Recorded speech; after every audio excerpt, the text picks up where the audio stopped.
They were first up in the mountains along the border with Afghanistan. Then they took over the Swat Valley.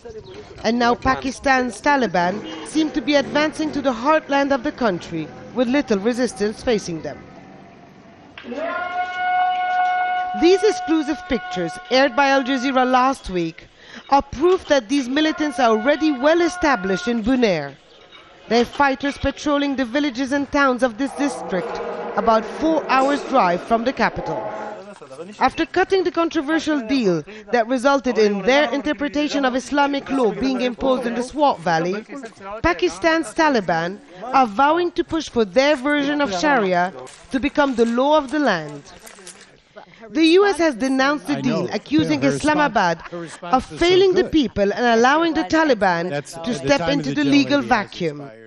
I think that the Pakistani government is basically abdicating to the Taliban and to the extremists. But look at why this is happening. If you talk to people in Pakistan, especially in the ungoverned territories, which are increasing in number, they don't believe the state has a judiciary system that works. Islamabad refuted the claims it was not in control.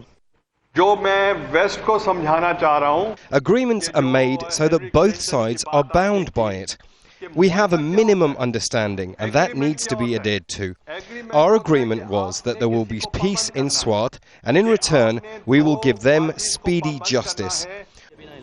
But perhaps even more alarming for Pakistanis are the words of Fazlur Rahman, the leader of Jamaat Ulama Islam, one of the religious parties in parliament. If the Taliban continue to move at this pace, they will soon be knocking at the door of Islamabad. This only confirms the wider apprehensions held by the people in Pakistan, because these were the guys who were behind the Taliban movement back in the mid-90s. Such warnings serve to increase the atmosphere of uncertainty here. Islamabad has been put on high alert for several weeks now. Certainly there is more visible presence of security forces on the streets. Potential targets like hotels and embassies have been cordoned off. But many here say that the Taliban have already proven that they have a presence not only in the capital, but in other major cities across the country.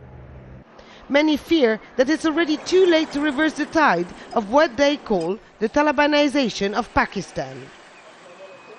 I think we are amongst the silent majority, so everybody's got a concern. I mean, of course, we are scared that you can't frequently roam around in the markets the way we used to. Islamabad used to be a very peaceful city. Policing here was just a community policing, not anymore. People are really scared. I believe that the government is not taking this issue that much seriously, while the man at street is really concerned about this. With growing criticism of the merits of the government's direction so far, many are now asking, when will the military step in? For Abdel-Hamid, Al Jazeera, Islamabad.